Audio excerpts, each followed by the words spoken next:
Welcome to the Steve Barkley Ponders Out Loud podcast. As instructional coaches and school leaders, you are tasked with guiding continuous teacher growth to create student success. This podcast looks to support you with strategies from experienced guests, as well as my own insights that I've gathered over the years. I'm thrilled to have you with us. Thanks for tuning in.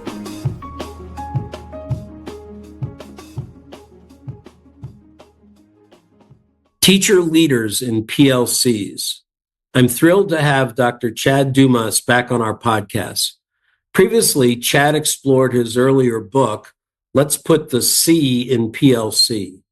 Today, we're exploring his recently released book, the Teacher Leader Handbook, Simple Habits to Transform Collaboration in a PLC at Work. In this book, Chad offers strategies for teacher leaders to strengthen their teams and truly transform collaboration into collective impact. Chad details 40 go-to moves, techniques, and strategies that transform team collaboration. Chad, welcome back to the podcast. Thank you, sir. It truly is an incredible honor to be able to join you again. Thank you for having me. Appreciate having you here. So for folks who didn't hear our first podcast, tell them what the C is that's needed in PLCs. Yeah, in PLC. So the term, as you know, and your listeners understand, is professional learning community. So really, like that was my intent, is let's make sure we've got community in our professional learning community, that it's not just paperwork and forms and doing whatever somebody else tells you to do. Like that's not what this is about. This is about creating purposeful community where the whole is greater than any of us. Although when I asked for reader reviews on it, I received reviews where folks said, it also could stand for collaboration, critical thinking, communication, right? There was all kinds of other C's that people came up with, but my intention was that it's about community, building community. So big for me with PLCs is a shared goal. A common goal. Does that fit for you when you're thinking about what makes a community a community? Yeah, absolutely. In the PLC at Work world, we talk about interdependence, right? In order for there to be interdependence, true interdependence, I can't do my job without you, and you can't do your job without me. And in order to make that happen, we have to have a goal that we're both working on, right? It's not a goal like finishing a marathon where nobody needs anybody else, but that there's that interdependence pursuing that common goal. Yeah. So for me, that's the success of the students in any teacher's class who's in the PLC belongs to all the members of the PLC, which is what makes us the community. Exactly. Yeah. As a team, it's not my kids, it's not your kids. And it even goes beyond the team, right? To the whole school. Mm-hmm. Or if you're a district working to be a PLC, it's the district. It's all of us working together. It's not those are the EL kids, or those are the special ed kids, or those are the second graders. I teach third grade, right? All our kids are all our kids. I want to talk a little bit about the connection between your first book and the new handbook. Yeah. So the first book, Let's Put the CL in PLC, was geared directly towards designated leaders in the school, principals, assistant principals, maybe some coaches and deans, that type of level. But really, like it's really geared towards what does a principal need to know and be able to do to create this collaborative environment. That was that first book. And then I had a second book, an action guide, to help with translating that knowledge into action. This third book now, while it has content that is useful for anybody who works with any adults. Right? So if you're married, or if you have adult children, or if you have parents you engage with, or right, any committee you might be on, you'll find nuggets in here that will be helpful. However, the lens is really geared towards that teacher team leader. And those teacher team leaders have many different titles, if you will. Sometimes they're coaches, instructional specialists, department head, grade level head, team leader, facilitator, liaison. They have many different titles associated with them, but really this is geared towards those teachers, people who are in that teacher role, who are designated to lead the work of a team. So how do you describe that role? Because leading a team is different than leading a group. Mm-hmm. Yes. What are some of the ways that you define the role? Yeah. So I start off by saying what the role of the teacher team leader is not. Good place to start. So it's not a mini administrator. It's not a spy. It's not someone who just follows orders from a superior to, right? Those are all things that a teacher team leader is not. What the teacher team leader is then, I define it, the role of that teacher team leader is really singularly focused. It's to ensure the effective functioning of the team in getting all students to grade level essential standards identified by the team. So fairly simple in being able to say it, but not simple in execution, or not easy in execution, Sure. right? For sure. So, and I think that's helpful to let's frame what this role is, because too many times we say, hey, you're a good teacher, you should be the team leader, now go do it and be effective. And we never clarify what is that role. Well, the role is, there you go, to ensure the effectiveness of the team in guaranteeing that all kids get to grade level essential standards. Easier said than done, but if we're clear about that, now we can move forward with the remaining actions, right? And the mindsets and assumptions that go with it. So let's talk about mindsets first. What kind of mindsets do I have to step into that teacher leader role? Yeah. So I identify 3 mindsets, and I think it's important. That term mindset gets thrown around a lot, right? Like Carol Dweck kind of popularized that in the lexicon, 15 years ago or so. And since then, people just kind of use that term without necessarily understanding what it is. And so I define it based on some others, or I think it's Mindset Works is the organization, where they say a mindset is attitudes leading to action. So because of that, the 3 mindsets I propose all start with verbs. I was an English teacher. I don't know if they're infinitives or what, but they're what kind they are.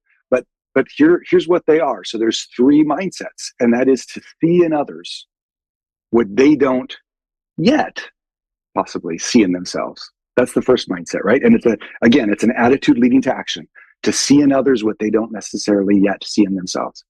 The second mindset is to be humble with the posture of learning. And then the third one is to spread the contagion of joy. Wow. So those are the 3 mindsets. And I mean, the book unpacks those, but there is so many layers to each of those: to see in others what they don't necessarily see in themselves, to be humble with a posture of learning, and to spread the contagion of joy. Chad, I love it. I love it. I'm thinking about the mindset that administrators need who are engaged in the selection of those teacher leaders. And those certainly are terms I haven't seen in any job description. Oh, no. Yeah. And it's something that, I have the extreme privilege, as you do, of working with amazing educators pretty much every day of the week, right? And so you get to see those who are more effective and the mindsets that they bring to it, because these do lead to action. It's not just a, ephemeral thing. It's an attitude that actually gets to, you can see this in action. You can see when people are seeing in others what they don't see in themselves. You can see when people are humble with that posture of learning. You can see when they walk into a meeting and joy spreads. I remember Dennis Sparks, a number of years ago, I was in a session with him, and he said, emotions are contagious. Yeah. And how true is that? Knowledge is not contagious. I can walk into a room, you can walk into a room, people don't just pick up my knowledge.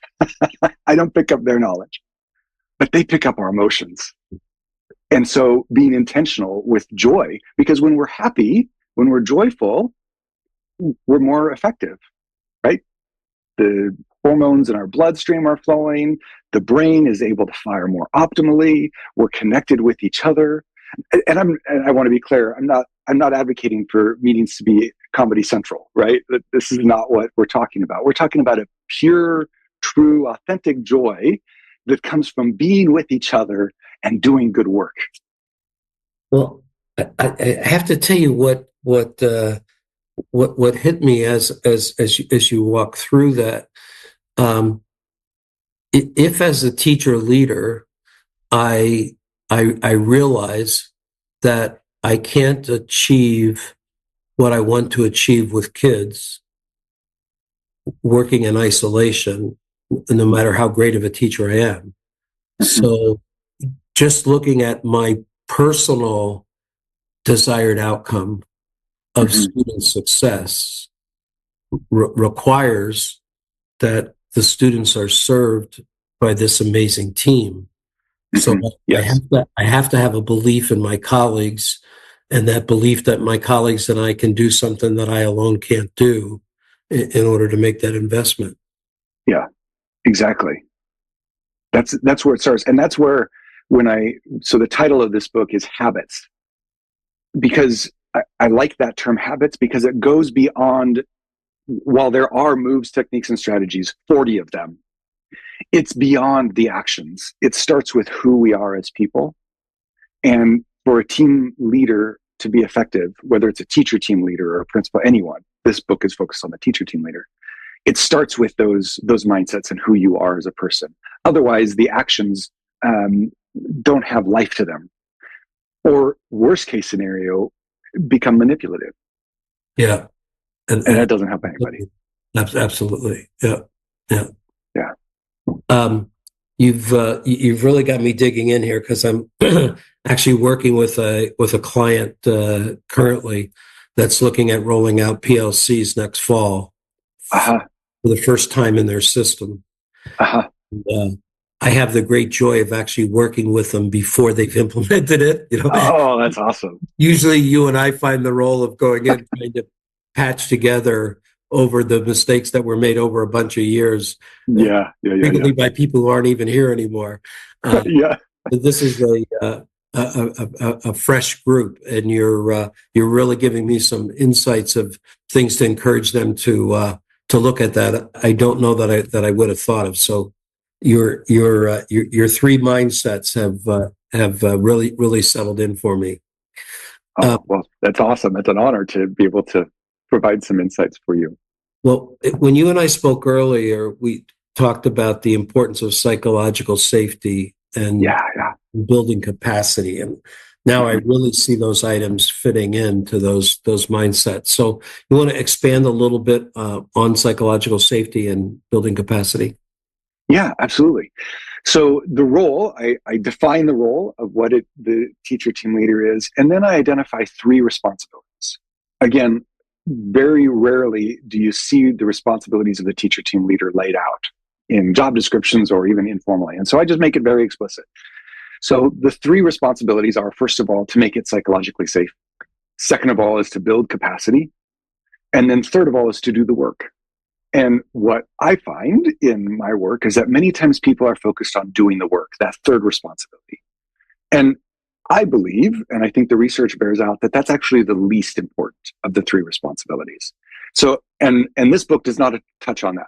There's plenty of amazing resources out there for teams and teacher team leaders to help them do the work of what it takes to be an effective professional learning community and a team in that professional learning community.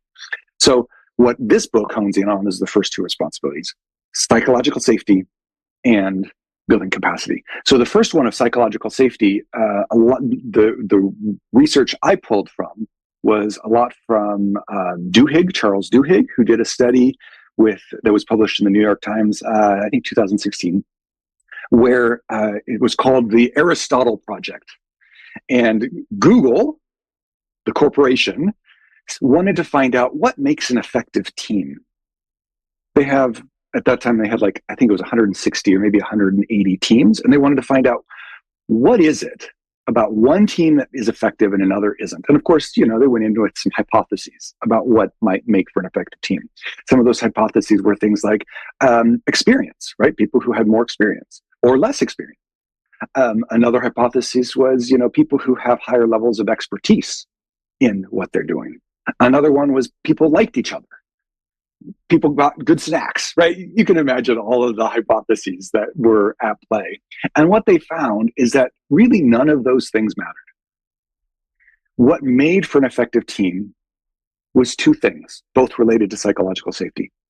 One is the degree to which members exhibited social sensitivity with each other, that they read each other's body language and their cues from their intonation and their facial expressions and their eye contact or lack thereof. So social sensitivity. And then the second thing that they found is teams that were effective had equity in turn taking. Everybody spoke, roughly the same amount of time. There wasn't anybody who dominated and there wasn't anybody who was silent, but there was equity of turn taking. Amy Edmondson has done a whole heck of a lot of work on this area as well. And so I pulled in some of her research as well. But those are the two big ideas. And so that idea, so the responsibility of the teacher team leader to make it safe goes back to how do you read the social cues of each other so you can be sensitive to that? How do you help others in the team do that? And then how do you ensure that there is equitable turn taking? And so that's where those 40 moves, techniques, and strategies come in, because those are the things that build social sensitivity for you as a teacher team leader that you pay attention to. So, so things like gesture, intonation of voice, breathing, establishing group rapport, how you paraphrase and pose questions for folks, the use of the pause, which is, by the way, this thing out of about 50 nonverbal communication patterns that we have as human beings is the single most powerful nonverbal move we have. The pause influences respiration, it influences heart rate, it influences blood pressure. And mostly, it gets us breathing, which enables blood then to get to the prefrontal cortex as opposed to the amygdala, where folks can tend to go. And so we want to, so that's where these moves, techniques, and strategies are about building that psychological safety. First responsibility. And then the second responsibility is building capacity, which is helping people understand why we're doing it and what we're doing, which really gets to the strategies. So the moves and techniques are about the social sensitivity, and then the strategies are really about the psychological safety. And then the strategies are really about building that capacity of each other to engage in the work. Want to label one or two of those strategies for us? Yeah. So, and this is so your listeners can go to the Solution Tree website or to my website, and there's free reproducibles, and there's a table. It's called Table 2.1 that lists them all, so people can find that as a free reproducible. Of course, they can buy the book and dig into it more, but that one table 2.1 really lists it. And so the strategies. So I distinguish between moves and techniques, which are things that you do yourself as a teacher team leader, and strategies are the things that we do together. So, and each chapter goes through that. And then I further break those down into what do you need to do to get started, like some basic things. And if you've got them going, great, you'll probably still get some tips here. Getting going. And then the next chapter is, okay, how do you build momentum? And what are some moves, techniques, and strategies to do that? The next chapter is overcoming obstacles. And then the final one is refining your skills. And refining your skills is all just moves and techniques. There's no strategies in there. So in terms of strategies, things like the physical arrangement of the room, like that's a getting started thing that many times people don't think about. We just go into the room and we sit down whatever the chairs are.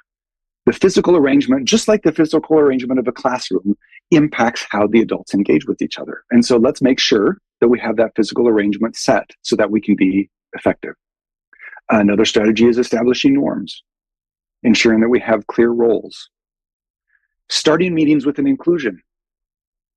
This is one of my favorite strategies. I had, when I was a high school principal, I had a teacher come to me early on in my first year, and they were so kind and sweet.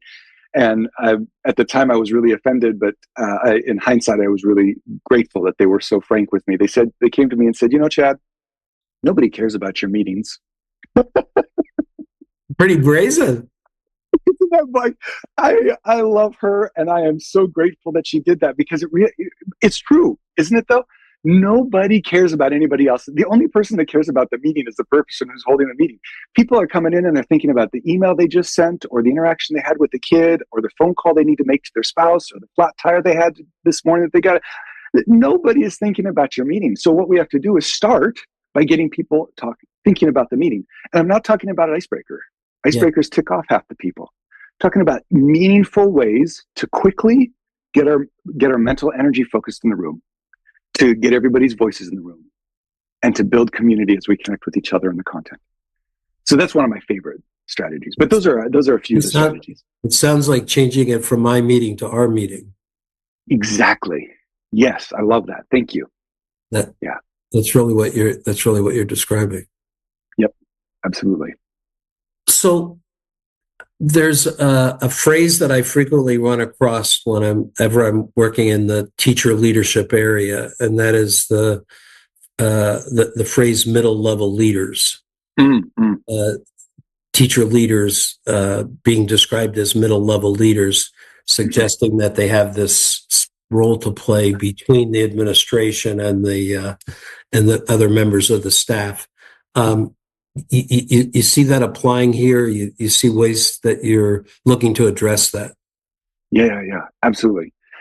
So one of the premises of this book is really that you cannot control other people, right? You can only control you. That's one of the assumptions that I raise. I raise 5 assumptions that I propose are helpful. And one of those assumptions, you can only control you. And you can influence others, which is where the moves and techniques come into play. Through my breathing, through my use of a third point in a frozen gesture, through my developing group rapport, through our use of laughter and humor, through celebrations. These are all moves, techniques, and strategies that I can use to influence other people. And what I found is that they do influence other people, but sometimes there's some folks that require a little bit extra assistance. So the last chapter of the book maybe it's my favorite chapter, because what I did for a period of time as I was stewing about what would be in this book and how to approach it, I would ask teacher team leaders, what are challenges that you have? And they would share them with me. And so that last chapter is a compilation of all those challenges that those teacher team leaders share with me, and some potential approaches of how to approach those. Not because you can't control them, but you can influence them. And of course, it pulls in the learning throughout the book. So, it references, hey, this in this chapter, and this in this chapter. And the last challenge is, what if I've done all this and it's still not working? In that case, don't feel bad, first of all. It happens. But second of all, your job, let's go back to the responsibilities. Your job is not to be a mini administrator. Your job is not to be a supervisor and a snitch. At some point, if you're not able to influence others, because you can only control you, but you can influence others, at some point you may have to get an administrator involved. And I provide some suggestions for how to do that. So let's not confuse, though, that you're not an administrator. But let's also make sure that you are building your own skills of influence as you help to move the team forward in ensuring that all kids get to grade level essential standard. So let's talk for a minute or two. What are things that administrators and instructional coaches should be doing to support team leaders in PLCs? Yeah. So in terms of supporting teacher team leaders, I think the first thing is to be really clear about what their role is. Because we haven't been in the past, I don't think. Sure. Maybe there's some pockets. But first of all, let's be clear that the role is not to be administrator, right? The role is to ensure the effective functioning of the team and guaranteeing all kids get to grade level team identified essential standards. And your responsibilities in doing that is to make it safe, to build capacity, and then to do the work. So I think that's the place to start, is being really clear about that. And then I think anything that principals can do to help support those teacher team leaders in developing these skills. Many of these skills, most of them, come from nonverbal communication science, communication intelligence from the work of Michael Grinder and Kendall Zoller. And so they're not, while many of them can come naturally, they don't necessarily do. So providing opportunities for your teacher team leaders to engage with each other, to practice these, to laugh with each other in these clumsy mistakes, because it will be clumsy. Practicing using, for example, approachable voice versus a credible voice can feel awkward. Mm-hmm. Practicing using a third point where eyes follow eyes feels incredibly awkward. Like that needs practice.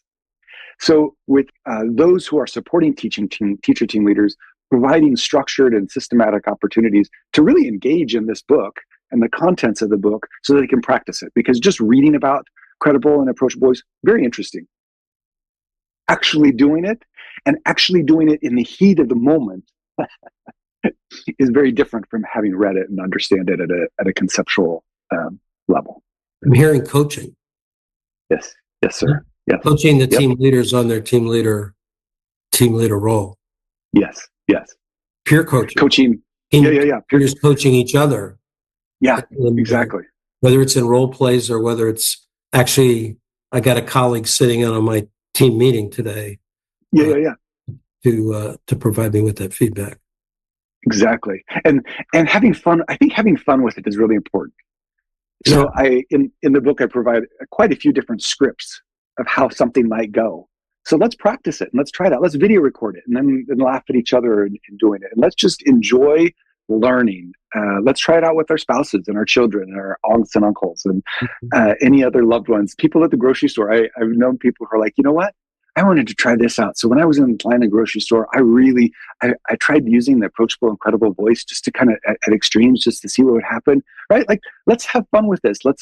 Because communications, we know, of course, there's Mehrabian's research has been misapplied on, like, people now say, 93% of nonverbal communication is nonverbal. Well, that's misapplying his research. And there is something to a good deal, if not the majority, of meaning is taken from the nonverbals. So let's make sure that we're communicating what we intend to communicate through those nonverbals. Yeah. So I have two thoughts here.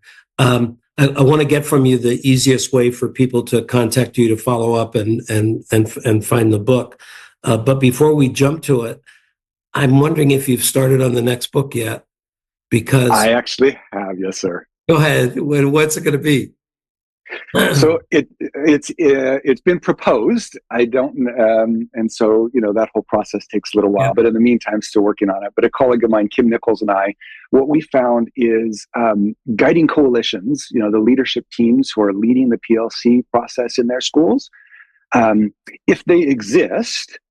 And Bill Hall has an amazing book on powerful guiding coalitions that helps to figure out who should be on these and kind of some general parameters of what the work of that team is. What we found, what Kim and I have found and others, is that, okay, so now we have this team, now what? And so this book that we're working on is really a handbook for guiding coalitions and building principles. So now that we have this team, now what do we do? What does an actual meeting look like? We meet for 30 minutes every couple of weeks. What do we do during that time? And so, again, clarifying what is the role and responsibilities of a guiding coalition, and then what are some practical tools, protocols, if you will, to actually do the work with timelines and that sort of thing spelled out for folks. Yeah. Well, as I've listened to you today, I have a thought for another book. Okay. For you. Let me jot it down. Yes, sir. I want it. Yes, I sir. think it's being a member of a PLC. As I listen to you, the way you've laid out, the role of the administrator in setting up the PLC process within a system. Now that you've done the role of the teacher leader in the system, I think there's another whole role that there's not a whole lot of PD out there on how to be an effective member of a PLC. I don't think it's happening in anybody's undergraduate education, but even worse, probably in their graduate teacher education, about what it means to be an effective working member of a team. And I got to believe that that's where the profession is headed. If you can't function effectively as a team member, you can't meet the requirements of the profession. Yeah. Well, and that reminds me that, as good as a team leader is in facilitation, and there's a great quote, I don't remember who the person is, but great leaders use facilitation as a superpower. Yeah. Right. So facilitation is like the key thing as a team leader. As you can have the most amazing facilitator, but if all of the group members are dysfunctional, like you were leading to, right? Like I can try to influence, but if ultimately there could become a time when the administrator has to step in. And so, and the other way around, if you have high performing members, but the facilitator is junk, they're going to get further, right? So you're exactly right. The most impactful person is highly skilled group members. And I think building administrators need to have an understanding of what are the behaviors of being an effective member of a PLC, and at some point, it's actually part of the teacher evaluation system. Yes. Yeah. That evaluates you in your classroom. There's a certain set of behaviors we expect you to have. Comes to being a member of a PLC, there's another set of behaviors. I mean, right. I've seen a teacher sit and not say a word during a PLC meeting and think as long as they checked in on time and stayed for the whole time with their administrator, they're covered. Right.